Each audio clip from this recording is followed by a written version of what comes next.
Hello student आज हम discuss करेंगे exercise 8.2 question number 2। Question number 2, choose the correct option. इसमें 4 पार्ट है और चारों के चारों पार्टों में क्या है, ऑब्जेक्टिव क्वेश्चन है। हमें ऑप्शन दिए हुए हैं और इन ऑप्शन में से कोई एक ऑप्शन हमारा करेक्ट है और वो ऑप्शन हमें बताना है कि वो कौन सा होगा। तो क्वेश्चन नंबर 1 को स्टार्ट करते हैं हम। पहला क्वेश्चन आपके सामने देखिए, 2 tan 30 degree upon 1 + tan square 30 degree. इससे पहले हमने क्वेश्चन नंबर 1 किया, जिस तरीके से क्वेश्चन नंबर 1 किया, क्वेश्चन नंबर 2 को बिल्कुल वैसे ही सॉल्व करेंगे। लास्ट में जाके हमारे पास एक आंसर आएगा, तो वो जो आंसर होगा इन्हीं ऑप्शन में से ही किसी ना किसी का होगा। तो स्टार्ट करते हैं अपनी एक्सरसाइज को। तो सबसे पहले है 2 tan 30 डिग्री। तो 2 tan 30 डिग्री, तो 2 को हमने 2 लिखा और tan 30 डिग्री की वैल्यू हम लोगों ने क्या पढ़ी थी, 1/√3। फिर अपॉन 1 प्लस फिर tan स्क्वायर 30 डिग्री। तो tan 30 डिग्री की वैल्यू क्या है, 1/√3। स्क्वायर लगाते हैं, आगे सॉल्व करते हैं इसको। 2/√3, अगर हम इसको मल्टीप्लाई करें 2 × 2 /√3 और फिर नीचे फ्रैक्शन यहाँ देखेंगे तो स्क्वायर से हमने क्या किया, रूट को कैंसिल किया। तो हमारे पास यहाँ क्या बचा, 1 + 1/3। तो आगे का सॉल्यूशन देखते हैं कैसे करते हैं इसका। तो 2/√3 न्यूमरेटर में तो ये वैल्यू है, लेकिन डिनोमिनेटर में देखो कैसे सॉल्व करेंगे हम इसको। 3 × 1 = 3 और 1 4, यहाँ पे प्लस का साइन है, हम डायरेक्टली इसको सॉल्व भी कर सकते हैं इस तरीके से। 3 × 1 = 3, 3 और 1 4, तो यहाँ लिख देंगे इसको 4/3। तो एक फ्रैक्शन है, उस फ्रैक्शन के नीचे एक और फ्रैक्शन है। तो जब भी दो फ्रैक्शन आपस में, फ्रैक्शन के नीचे फ्रैक्शन जब आता है तो हम इसको क्या करते हैं, रेसिप्रोकल कर देते हैं नीचे वाले फ्रैक्शन का। तो हम इसको लिखेंगे किस तरीके से, 2/√3 मल्टीप्लाई, ये जो 4/3 है यहाँ लिख दिया जाएगा 3/4।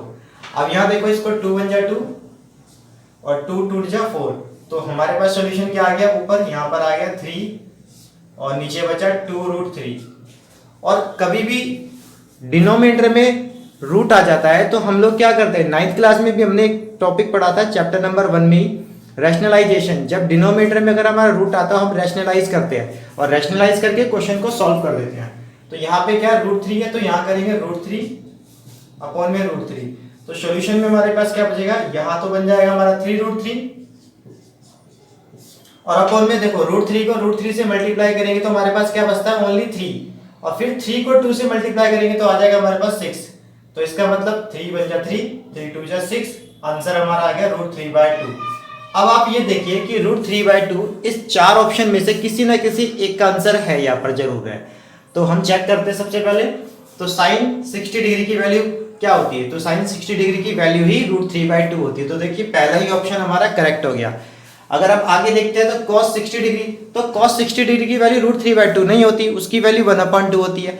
तो पहले ही ऑप्शन हमारा करेक्ट हो गया। तो इस तरीके से हमें चारों ऑप्शन लगा के देख लेने हैं। वैसे हमारा पहली बार में आंसर सही आ गया है, तो √3/2 हमारा आंसर क्या हो जाएगा, option number A, sine 60 degree, मतलब option number A is correct. तो इस तरीके से हमने पहले क्वेश्चन को कंप्लीट किया। चलते अपने क्वेश्चन नंबर 2 की तरफ। तो क्वेश्चन नंबर 2 हमारा देखिए क्या है, 1 - tan square 45 upon 1 + tan square 45। Question number 1 किया, बिल्कुल उसी तरीके से क्वेश्चन नंबर 2 को भी कर लेते हैं। तो वैल्यू पुट करते हैं, स्टार्ट करते हैं अपने सॉल्यूशन को। सबसे पहले 1 - tan 45 की वैल्यू क्या होती है, 1 होती है। आप टेबल देखना, स्क्वायर लगाना पड़ेगा क्योंकि tan पे स्क्वायर है। फिर इसी तरीके से नीचे 1 प्लस फिर 1 स्क्वायर लगाना पड़ेगा क्योंकि यहाँ पर भी देखो दोबारा से tan 45 है, ऊपर नेगेटिव था यहाँ पर पॉजिटिव हो गया। सॉल्यूशन करते हैं, यहाँ पर 1 - 1 का स्क्वायर 1 होता है और नीचे 1 + 1। तो हमारे पास जो वैल्यू आएगी, ऊपर हमारे पास 1 में से 1 - 0 और नीचे 1 और 1 2, और 2 को डिवाइड करोगे 0 से तो क्या आएगा आंसर आपका 0। तो 0, आप ऑप्शन, चारों ऑप्शन को देखो तो चारों ऑप्शन में से कौन से आंसर में आपको 0 दिखाई दे रहा है, डी ऑप्शन। तो सेकंड क्वेश्चन का हमारा आंसर क्या हो जाएगा, D option. So D option is correct. चलते अपने क्वेश्चन नंबर 3 की तरफ। क्वेश्चन नंबर 3 में ये कुछ क्वेश्चन थोड़ा डिफरेंट टाइप का है। यहाँ पर ये है sin 2a = 2 sin a is true. हमें स्टेटमेंट को ट्रू करनी है और यहाँ पर बोला है when a = यहाँ पर हमें बोला है when a = a for angle. Angle हमारा 0 डिग्री होगा, 30 डिग्री होगा, 45 डिग्री होगा, 60 डिग्री होगा। इनमें से कोई एक ऐसी वैल्यू हमें लेनी पड़ेगी, कोई ऐसी डिग्री लेनी पड़ेगी कि अगर हम यहाँ पर एंगल में ए की वैल्यू को पुट करते हैं तो इस स्टेटमेंट को वो ट्रू कर देगा। तो इनमें से कोई एक ही हो सकता है, दो वैल्यू तो कर नहीं सकते, क्योंकि चार ऑप्शन में से केवल एक ही ऑप्शन हमारा करेक्ट है यहाँ पर।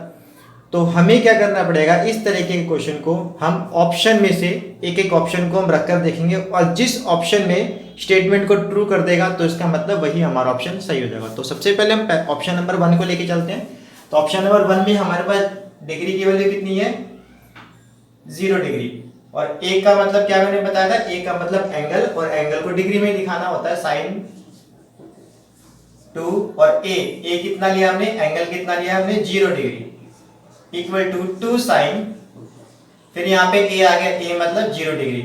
अब 2 से मल्टीप्लाई करोगे तो साइन 0 डिग्री बन जाएगा। 2 को 0 से मल्टीप्लाई करते हैं तो आपको पता है 0 डिग्री आता है, और 2 मल्टीप्लाई, फिर यहाँ पे भी देखो साइन को 0 से मल्टीप्लाई जब कर दोगे तो साइन 0 की वैल्यू 0 होती है, और साइन 0 की वैल्यू देखो यहाँ पर भी 0, और इधर देखो 2 को 0 से मल्टीप्लाई करें तो भी यहाँ 0।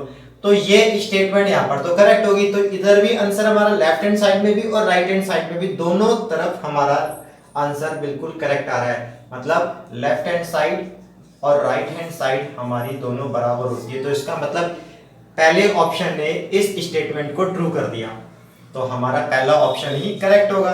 अगर हम पहले ऑप्शन को छोड़कर अगर हम दूसरा ऑप्शन रखकर देखते हैं तो वो बाकी ऑप्शन इसको ट्रू नहीं करेंगे, ठीक है। तो हमारा आंसर पहला ही रहेगा, लेकिन मैं फिर भी आपको कुछ एग्जांपल नंबर क्वेश्चन में ऑप्शन नंबर 2 रख के दिखा देता हूं, ये ट्रू नहीं होगा।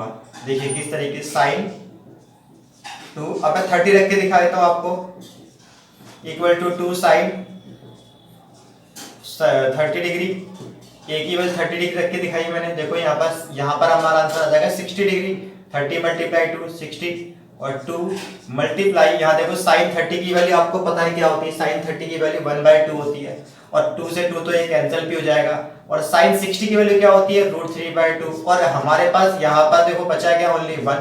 क्या ये ट्रू हुआ, क्या दोनों साइड यहाँ पर इक्वल आई, left hand side right hand side equal आई, नहीं ना। तो इसीलिए हमारा पहला ऑप्शन ही ट्रू होगा।